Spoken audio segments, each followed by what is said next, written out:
जय हिंद। अगर आपने इस वीडियो को क्लिक किए हैं तो आप कहीं न कहीं सही जगह पाए हैं। तो मेरे प्यारे बच्चों, आप लोग वीडियो को लास्ट तक जरूर वॉच कीजिएगा, क्योंकि मैंने जो भी वीडियो बनाता हूं पूरे शिद्दत के साथ बनाता हूं। और आज पूरे रात में लगभग 2 बजे रात तक मैं जगे थे और वीडियो को पूरे शिद्दत के साथ बनाया और ट्रिक के साथ याद करवाया। आप लोगों को दिन दोपहर रात पढ़ने का कोई जरूरत नहीं है, सिर्फ वीडियो को आप लास्ट तक जरूर वॉच कर लीजिएगा, वीडियो आप लोगों को समझ में आ जाएगा। और हाँ, एक बात ध्यान में जरूर रखिएगा, वीडियो को जब भी आप देखिएगा तो किसी अकेले और शांत जगह में जाकर के देखिएगा।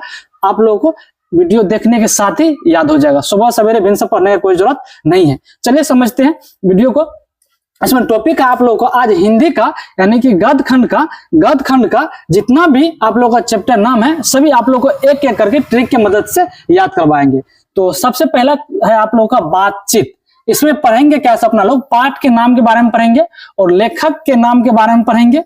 उसका लेखक का जन्म कितना ईस्वी हुआ उसके बारे में पढ़ेंगे, उसका मृत्यु कितना ईस्वी हुआ उसके बारे में पढ़ेंगे, और निधन और पाठ की विधियां इस चीज के बारे में भी पढ़ेंगे, क्योंकि एग्जाम में क्वेश्चन दे दिया जाता है। बताइए बातचीत जो है, बातचीत क्या है, निबंध है कि कहानी है कि रचना है कि एक लेख है या एकांक है, क्या है वो दे देता है एग्जाम में। तो अपना लोग अगर इसको पढ़े होंगे तो आसानी से टिक मार सकते हैं। क्या है, पाठ की विद्या एक तरह का निबंध है। ओके, चलिए बातचीत इसको समझते हैं। बातचीत तो किसने लिखे हैं, बालकृष्ण भट्ट।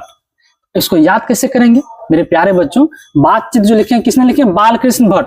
तो अगर हम किसी से बात करेंगे तो किससे हम बात करेंगे, एक बच्चा से बात करेंगे या भगवान श्री कृष्ण से बात करेंगे। अगर हम अपने सीनियर व्यक्ति से किसी से बात करते हैं तो क्या करते हैं, जाते हैं आते हैं, कुछ राजनीतिक वाला बात सिखा के हम लोगों को यानी कि टाल देते हैं। बात किससे करना है, भगवान श्री कृष्ण से बात करना है। तो इससे हम याद रखेंगे बालकृष्ण भट्ट। और ट्रिक में आप लोगों को ये भी पता होगा, जो ट्रिक जब हम बनाते हैं किसी भी चीज का, आप लोग साइंस में भी पढ़े होंगे, ट्रिक के साथ आप लोगों को बताए थे, मैथ में भी ट्रिक के साथ बताए थे।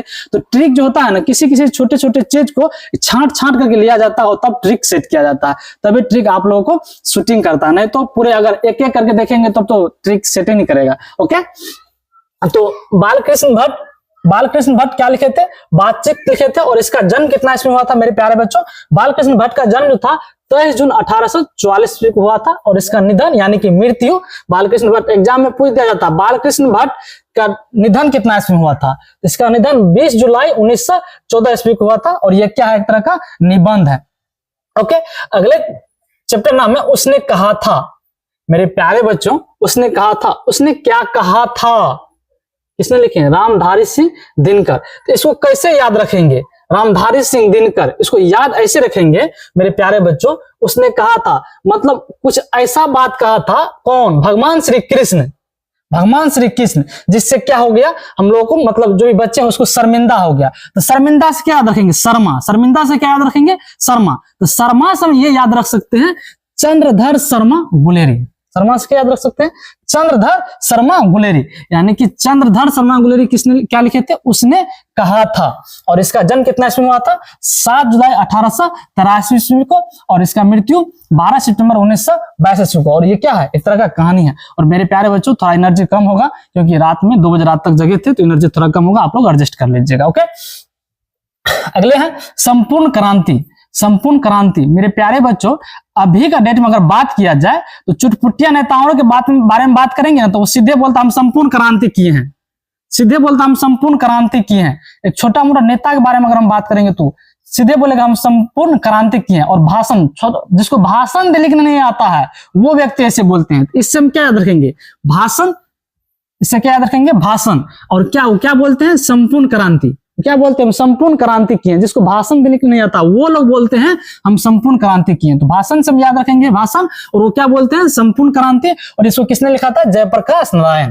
किसने लिखे थे, जयप्रकाश नारायण। और जयप्रकाश नारायण का जन्म कितना ईस्वी में हुआ था मेरे प्यारे बच्चों, जयप्रकाश नारायण का जन्म जो हुआ था 11 अक्टूबर 1902 ईस्वी को जन्म हुआ था। कितना ईस्वी को जन्म हुआ था, 11 अक्टूबर 1902 ईस्वी को जन्म हुआ था। और इसका मृत्यु के बारे में बात किया जाए तो मेरे प्यारे बच्चों, इसका मृत्यु जो हुआ था 8 अक्टूबर 1979 ईस्वी को इसका मृत्यु हुआ था। तो क्वेश्चन ऐसे पूछ दिया जाता है, बताइए जयप्रकाश नारायण का निधन कितना ईस्वी में हुआ था। तो हाँ, अगर हम लोग पढ़े होंगे तो इसको सही आंसर इसका ये हो जाएगा 8 अक्टूबर 1979 ईस्वी को। जयप्रकाश नारायण का निधन कितना ईस्वी में हुआ था, 8 अक्टूबर 1979 ईस्वी को। अगले चैप्टर नाम के बारे में समझते हैं, अर्धनारीश्वर।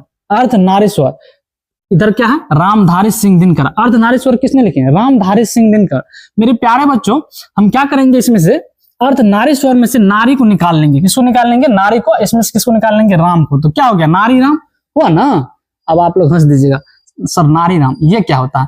तो मेरे प्यारे बच्चों, राम भगवान जो थे वो अपने पूरे जीवन काल में नारी के साथ नहीं रह पाए थे, यानी कि आधे जीवन काल अपने नारी के साथ, यानी कि सीता महारानी, सीता मैया के साथ जीवन बिता पाए थे। क्यों, जब सीता महारानी जब वनवास गए थे तो वहां से तो उसको रावण लेकर चले गए थे हर के। फिर उनके बाद जब गांव आए तो फिर क्या हुआ, उनके समाजों द्वारा तना दिया गया था, जिसके बाद वो वहां छोड़ करके और धरती माता में समा गए थे। यानी कि राम भगवान अपने पूरे जीवन काल में नहीं रहे थे सीता महारानी के साथ। इससे हम क्या याद रखेंगे, अर्धनारीश्वर, यानी कि रामधारी सिंह दिनकर।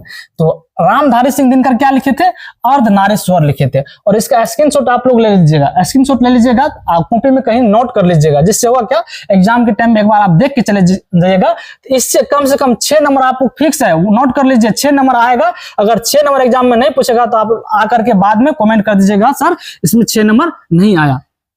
क्यों, क्योंकि मेरे प्यारे बच्चों, मैं जो भी चीज आप लोगों को लेकर आते हैं सामने, तो उसको हम पूरे शिद्दत के साथ और पढ़ के उसको अच्छा से हम तैयारी करके लेके आते हैं। और सभी क्वेश्चन बैंक हो या कहीं से भी हो, एग्जाम में जो प्रीवियस क्वेश्चन है उसको मिला करके तब लेकर आते हैं।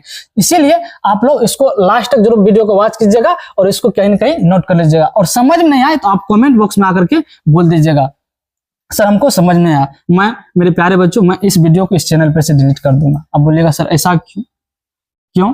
क्योंकि मेरे प्यारे बच्चों, मैं जो वीडियो बनाता हूँ पूरे शिद्दत के साथ वीडियो बनाता हूँ। इसी तरह आप पूरे शिद्दत के साथ पढ़िएगा तो आपको भी याद हो जाएगा। तो इससे हम क्या याद रखेंगे, रामधारी सिंह दिनकर, यानी कि क्या लिखे थे, अर्धनारीश्वर। और रामधारी सिंह दिनकर का जन्म कितना ईस्वी में हुआ था, 23 सितंबर 1904 ईस्वी को। कितना ईस्वी में जन्म हुआ था, 23 सितंबर 1904 ईस्वी को। और मृत्यु के बारे में बात किया जाए तो मृत्यु कब हुआ था, 24 अप्रैल 1974 ईस्वी में। और क्या है, ये क्या है, अर्धनारीश्वर एक निबंध है मेरे प्यारे बच्चों। क्या है, निबंध है। इसको तो याद ही कर लीजिएगा, एग्जाम में आने के चांस बन सकता है आपकी बार, ठीक है। क्योंकि ये 25 है, 23 में पूछा गया था, 24 में पूछा गया, तो चांस बन सकता है 25 में पूछ भी सकता है।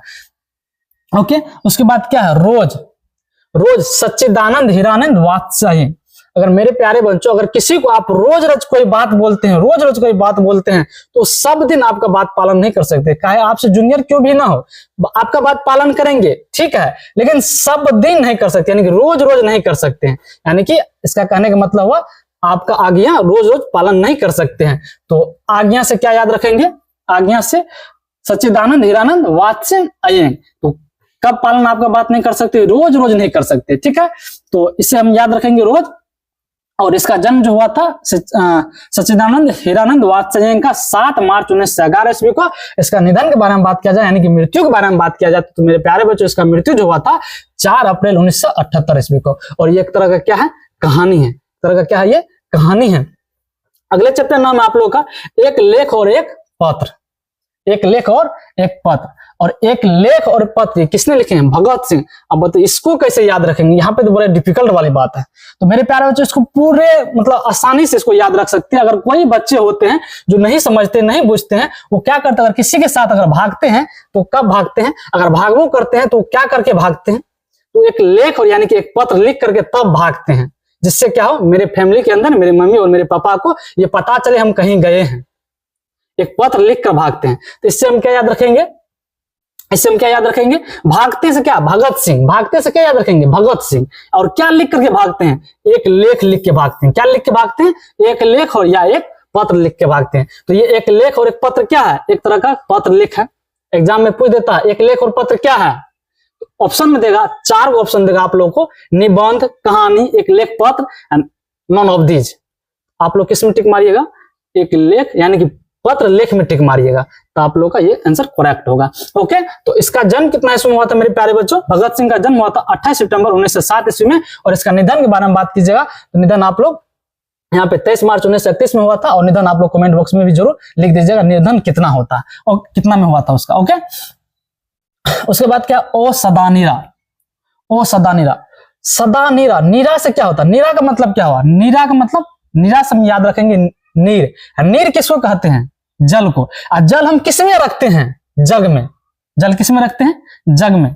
तो इससे हम क्या याद रखेंगे, नीरा, नीरा से जग, और जग से क्या याद रखेंगे? जगदीश चंद्र माथुर। जग से क्या याद रखेंगे? जगदीश चंद्र माथुर। जग में क्या रखते हैं? नीर रखते हैं। तो ओ सदा नीरा, नीरा से नीर, तो ओ सदा नीरा। और किस में रखे? जग में रखे। जग से क्या याद रखेंगे? जगदीश चंद्र माथुर। और जगदीश चंद्र माथुर का जन्म कितना इसमें हुआ था मेरे प्यारे बच्चों?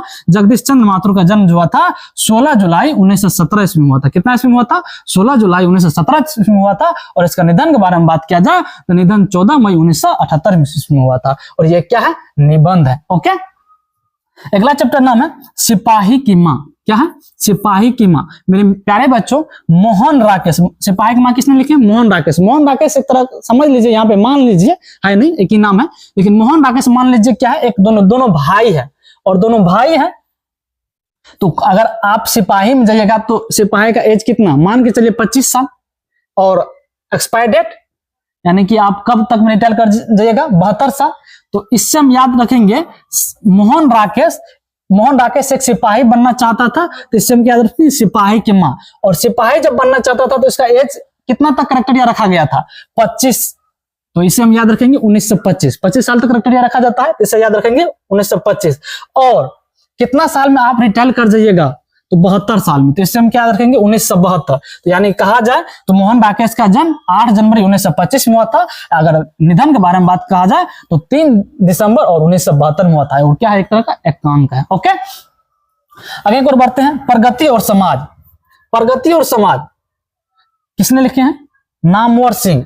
अगर आप समाज में प्रगति करना चाहते हैं, अगर प्रगति किसी को कुछ बोलिएगा तो पहले खुद को प्रगति करना पड़ेगा, तभी दूसरे कुछ बता सकते हैं। तो वैसे अगर कुछ आप किसी को बताते हैं तो सीधे आप ही को फिर उल्टा बोल दीजिएगा, आप क्या किए हैं? आप दूसरे को ज्ञान बांट रहे हैं। पहले आपको करना पड़ेगा, और आपको करना पड़ेगा तो कितना साल में के एज में लगभग करना पड़ेगा? 27-28 साल से लगभग अंदर में आप अगर कर लेते हैं तो आप समाज में अच्छा काम कर लिए हैं। अगर 27-28 साल आपका क्रॉस हो जाता है तो इसका मतलब आप समाज में सही समय पे आप सक्सेस नहीं हो पाए। तो अगर किसी को आप कोई ज्ञान बांट रहे हैं तो उससे पहले क्या होना पड़ता है? खुद अपना सक्सेस होना पड़ता है, तभी आप किसी को ज्ञान बांटते हैं तो आपका ज्ञान सुन सकते हैं और समझ सकते हैं। तो इससे हम क्या याद रखेंगे? प्रगति और समाज। तो पहले खुद का प्रगति था। नामवर सिंह, इसका लेखक कौन है? नामवर सिंह। और ये कितना साल के अंदर में आप लोगों को प्रगति करना होगा? 28 जुलाई यानी कि 27-28 साल में, माफ कीजिएगा, यहाँ पे 27-28 साल में खुद को पहले अपना प्रगति करना पड़ेगा। तो इससे हम याद रखेंगे 28 जुलाई 1927। इससे क्या याद रखेंगे? यानी कि नामवर सिंह का जन्म जो हुआ था 28 जुलाई 1927 में हुआ था। और ये इसका निधन के बारे में बात किया जाए तो निबंध आप लोगों को बुक में ही नहीं दिया गया। जो से कहा है कि वो टेंशन ऊपर से कपार पे लेंगे, जब बुक में नहीं दिया गया तो नहीं पढ़ेंगे, एग्जाम में तो नहीं आएगा। क्योंकि अब इसके बारे में, इसके निधन के बारे में पढ़ लेंगे, ठीक है, कोई बात नहीं, लेकिन ऊपर का टेंशन हो गया ना कपार पे, कम से कम देखो टेंशन तो होला हुआ। तो ये क्या है? एक तरह का निबंध, इसके बारे में नहीं पढ़ेंगे। ओके, उसके बाद है जुठन। मेरे प्यारे बच्चों, जुठन किसने लिखे? ओम प्रकाश वाल्मीकि। अगर जुठन है तो जुठन कौन? ऐसा थोड़ी ना है कि 4-5 साल का लड़का जुट खा सकते हैं, ऐसा तो नहीं है। 50 साल का भी आदमी जुट खा सकते हैं, 50 साल का भी व्यक्ति जुट खा सकते हैं। तो इससे क्या याद रखेंगे? जुट किसने खाया? ओम प्रकाश वाल्मीकि। तो इससे हम क्या याद रखेंगे? जुठन। और कितना साल में खाया? 50 साल में। यानी कहा जाए तो इसका जन्म 1950, 50 साल में जुट खाया, 50 साल तक जुट खाया। तो इसका कहने का मतलब 30 जून 1950। इसका जन्म कितना इसमें हुआ? 30 जून 1950। वो ये क्या है? मेरा मन है जुट खाने का, वक्त खाएंगे, नहीं मन है तो नहीं खाएंगे। यानी कि मेरा आत्म का बात किया जा रहा है, यानी अपना आत्म का बात है, मेरा मन है। तो ये क्या हुआ? एक तरह का आत्मकथा है। तो जुठन क्या है? आत्मकथा है। इसमें भी इसका मृत्यु के बारे में बात नहीं किया गया है, इसमें भी इसका मृत्यु के बारे में बात नहीं किया गया है। तो मृत्यु के बारे में नहीं पढ़ेंगे, जुटो से कोई टेंशन का पार्ट ऊपर से नहीं लेंगे। ओके, उसके बाद क्या है? हंसते हुए मेरा अकेलापन। हंसते हुए मेरा अकेलापन किसने लिखे? मलयज। अब देखिए, इसको भी सिंपल तरीका से याद कर लेंगे। हंसते हुए मेरा अकेलापन। आप अगर मल त्यागने के लिए जाते हैं तो कौन जाते हैं? आपके साथ कोई जाते हैं क्या? नहीं ना, अकेले आप जाते हैं। इससे हम क्या रखेंगे? अकेलापन, मतलब अकेले जा रहे हैं, मल त्यागने के लिए जाते हैं तो किसके साथ जाते हैं? किसी के साथ नहीं जाते हैं, अकेले जाते हैं। इससे क्या याद रखेंगे? अकेले से अकेलापन, यानी कि हंसते हुए मेरा अकेलापन किसने लिखे? मलयज। और मलयज लिखे तो इसका जो जन्म के बारे में बात किया जाए तो जन्म कितना ईस्वी में हुआ था? मलयज का 1935 ईस्वी में हुआ था। निधन के बारे में बात किया जाए तो 26 अप्रैल 1982 में हुआ था। ये एक तरह क्या है? डायरी है। ओके, अगले क्वेश्चन को बढ़ेंगे। त्रिच किसने लिखे? उदय प्रकाश। मेरे प्यारे बच्चों, अगर प्रकाश जो उदय होते हैं तो लगभग कितने बजे उदय होते हैं? और जब उदय होते हैं तो शुरुआती टाइम में जब उदय होते हैं तो कैसे उसका रोशनी आता है? पूरा तिरछा आते हैं ना, तिरछा आते हैं और तिरछा आते हैं, तो इससे हम क्या याद रखेंगे? तिरछ। तिरछा आ रहे हैं तो क्या याद रखेंगे? तिरछ। और कितने बजे लगभग ये उदय होते हैं? 5-7 बजे, 5-7 बजे होते हैं, तो इससे हम याद रखेंगे 5-2-7, यानी कि उदय प्रकाश का जन्म जो हुआ था 1 जनवरी 1952 में हुआ था। 5-2-7 यानी 7 बजे जो सूर्य उदय होती है, प्रकाश उदय होते हैं, तो उसका रोशनी कैसे होते हैं? तिरछा होती है। तो उससे हम याद रखेंगे उदय प्रकाश, प्रकाश उदय होते हैं तो उसका रोशनी कैसे होते हैं? तिरछा होते हैं, तो उससे क्या याद रखेंगे? तिरछ। और इसका कितना बजे उगते हैं सूर्य उदय होते हैं? तिरछ। तो 7 बजे, तो इससे 5-2-7, इससे हम याद रखेंगे 1 जनवरी 1952। ओके, निधन के बारे में नहीं दिया गया बुक में, निधन के बारे में नहीं पढ़ेंगे। और ये क्या है? कहानी है। क्या है? एक तरह का कहानी है। ओके, अगले क्वेश्चन को बढ़ेंगे। अगले है शिक्षा। शिक्षा किसने लिखे? जय कृष्ण मूर्ति। मेरे प्यारे बच्चों, अगर शिक्षा के बारे में बात किया जाए तो सही शिक्षा हमको किससे मिल सकता है? भगवान श्री कृष्ण से सही शिक्षा मिल सकता है, क्योंकि भगवान श्री कृष्ण बोले थे गीता में, जो कर्म करो फल मिलेगा। अगर मान के चले अभी अपना लोग पढ़ ही रहे, अगर किसी के पिताजी मजदूरे हैं तो क्या करते हैं? अपना कर्म करते हैं, पूरे दिन अपना काम करते हैं, तो शाम में उसको कुछ मजदूरी मिलता है। तो इसका मतलब पूरे दिन अपना कर्म किया है, तब शाम में उसका क्या मिला? फल मिला है। तो यही भगवान श्री कृष्ण बोले थे, कर्म करो फल मिलेगा। तो सही शिक्षा कौन दे रहे हैं? भगवान श्री कृष्ण दे रहे हैं ना। इसी तरह अगर अपना लोग सही से पढ़ेंगे और शिद्दत के साथ पढ़ेंगे तो रिजल्ट अपना लोग एग्जाम में अच्छा ले पाएंगे। तो शिद्दत के साथ पढ़ना है, रिजल्ट अच्छा आएगा। तो सही शिक्षा हमको किससे मिल सकता है? भगवान श्री कृष्ण से मिल सकता है। किससे हम याद रखेंगे? जय कृष्ण मूर्ति। इससे क्या याद रखेंगे? जय कृष्ण मूर्ति। और जय कृष्ण मूर्ति से क्या? शिक्षा। भगवान श्री कृष्ण से क्या मिलते हैं? शिक्षा। तो जय कृष्ण मूर्ति क्या लिखे थे? एक शिक्षा लिखे थे। और जय कृष्ण मूर्ति का जन्म के बारे में बात किया जाए तो मेरे प्यारे बच्चों 12 मई 1895 ईस्वी में जय कृष्ण मूर्ति का जन्म हुआ था। और मृत्यु के बारे में बात किया जाए तो 7 फरवरी 1986 ईस्वी में इसका मृत्यु हुआ था, यानी कि इसका जय कृष्ण मूर्ति का निधन हुआ था। और ये एक तरह क्या है? संभाषण है। ये क्या है? एक तरह का शिक्षा संभाषण है। उम्मीद करते हैं मेरे प्यारे बच्चों आप लोगों को वीडियो अच्छा लगे होंगे। अगर अच्छा लगे होंगे तो लाइक, कमेंट, शेयर, सब्सक्राइब जरूर कर दीजिएगा। और वीडियो को जब भी देखिएगा तो आप लोग शांत जगह में जाके देखिएगा। ओके, जय हिंद। फिर मिलेंगे अगले वीडियो में, तब तक के लिए यहीं तक। और आप लोग इसको स्क्रीनशॉट ले लीजिएगा, इसको आप लोग स्क्रीनशॉट ले लीजिए।